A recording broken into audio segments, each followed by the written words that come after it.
Smoking a Garcia Vega in this video. Georgia, Georgia. So it all comes down to Georgia. The Democratic Party is in a great position to flip both of those seats over to the Democratic Party. There's just no other way to go about this. The Democrats are in a great position. There's evidence that suggests that they are leading in both of these Senate races because they're saying high propensity voter turnout in mainly Democratic stronghold areas. There's been reports of low voter turnout in Republican areas. And the demographics that have been voting heavily have been demographics that vote for the Democratic Party. Demographics that historically, when they come out at this high propensity type of vote, they favor the Democratic Party. So everything is aligning with what they want to see in terms of the turnout there. Now, Republicans have a tradition of normally turning out on actual election day, and they're banking on if they match the turnout with same day voter turnout, they believe they will not only have a shot, but they'll actually pull it out and win because they are the favorites to win the seats, the Republicans. But the thing is, the Democratic Party is actually producing results in terms of voter turnout there. As I said, all the money that's been going into these two Senate seats to flip them all across the country. You already know they're going to make sure their candidates are funded very heavily and favorably.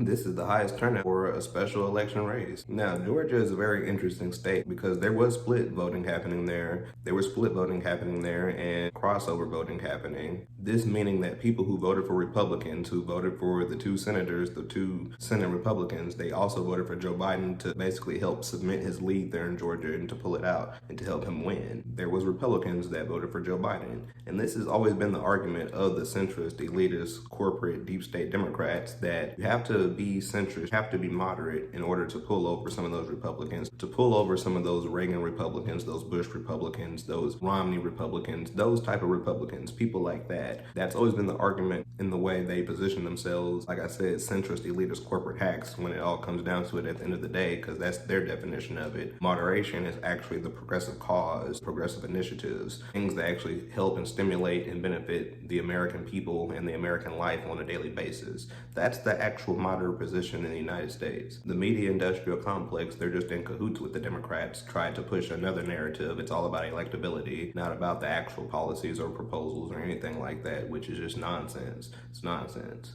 But nevertheless, to say the Democratic Party, they have funded these two seats very heavily, and it looks like it might be paying off for them. It looks like it might be paying off for them. Like I keep saying, as of right now, the Democrats, they are leading in these two Senate races. They're leading, barely. I predict it's going to be a nail biter. It's going to be one of those type of elections to where it really comes down to the wire. It really comes down to the end. Every vote is truly going to matter and count. Every vote is truly going to matter and count. When you have a senator like Kelly Loeffler, someone who positions herself like a Trump, someone who is unilaterally encompassed around the Trump base, around MAGA, supporting everything that he says. You have someone like her who is the richest senator in the whole entire United States Congress, the United States Senate, a government period. She's the richest senator. How is this possible? She was appointed to this seat. She was appointed there, but it's because she engaged in insider trading once she found out about COVID. And when she found out about COVID and the information that she got, high-class information, high-class intel, she used that to her advantage, not to warn her constituents of what's to come, what's going to happen to you, but she decided to invest this money into trading stocks so that in the long run, with longevity, she'll be the one making money and capitalizing off of her position and high-class information and intel that only she is subject to, hear and be briefed on. She used all that to her advantage to enrich herself, to make herself better off. She's the richest senator. She was appointed there. The people didn't even elect her. And she's the richest senator and probably the richest person throughout our federal government. That's a problem. That's a problem. She, like Trump, has not taken COVID seriously.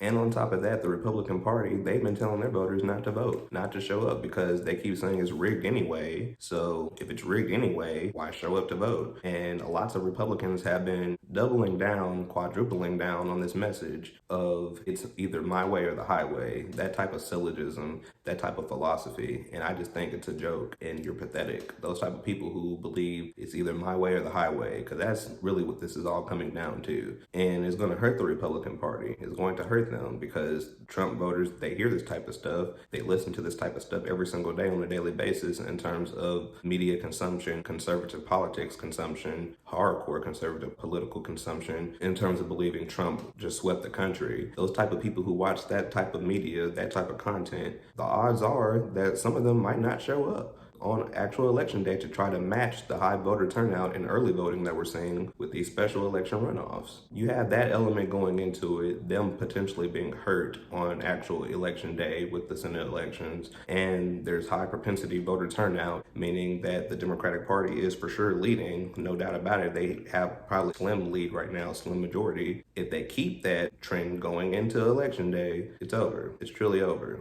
And that trend has been holding. That trend has been holding steady. And they are, at this point in time, I believe they have a slim lead. But the Republican Party, they are favored to win there, definitely, because this is still Georgia. This is Georgia. One staunch ruby red Republican state, still is definitely, because they sent a lot of people to the U.S. House of Representatives from there in terms of the GOP. It's also changing, too. It's also changing, and lots of the people there who have been a part of this change, been a part of this help to flip the state, they're saying Georgia politics have been changing. And there's progressive meccas throughout Georgia in terms of your suburban places. You have that combined with the suburbanites that potentially flip the suburbanites that were once a part of the Republican Party. Those, like I said, those Bush Republicans, those Romney Republicans, those type of Republicans that believe in capitalism, but they're just conservative culturally. Those type of voters combined with minorities turning out at a high propensity voter turnout rate, you combine those two elements together, the Democrats should do very well. They should do very well.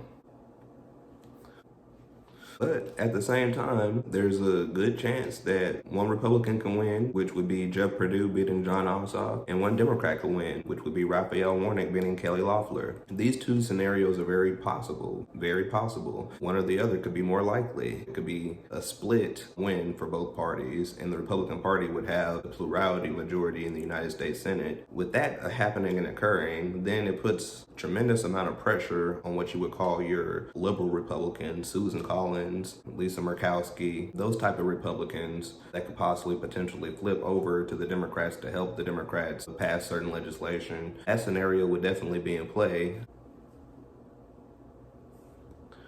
And then, heck, you would just need one senator to basically crack for the Democrats so they could pass different legislation. And then Kamala Harris could put the tie-breaking vote over the top for the Democrats. A scenario could work like that. Obviously, the Democrats just outright win these races, which they're in great position to do right now as I speak, definitely. If you ask me, in my opinion, they definitely have a slim lead, a slim majority. The Republicans can still have a high voter turnout on the same day of election day and match that vote. That's what they're counting on. But as we have seen, that strategy can fall flat the fuck on his face, because that's exactly what happened in the 2020 general election. Donald Trump is basically shitting his pants. He's crying basically when the mail-in votes start to be counted, and it's putting Joe Biden up overwhelmingly. So we could possibly be looking at that same scenario happening right now, right before us.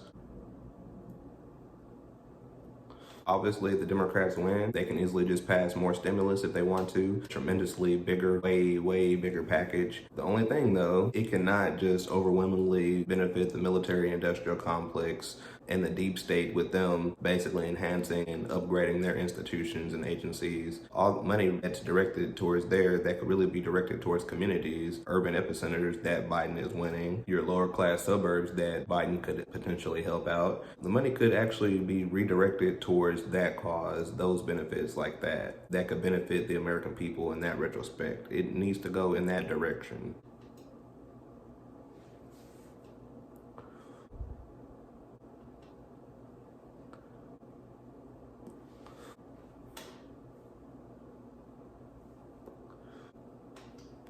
Don't forget to like, subscribe, comment, and share, guys. Peace.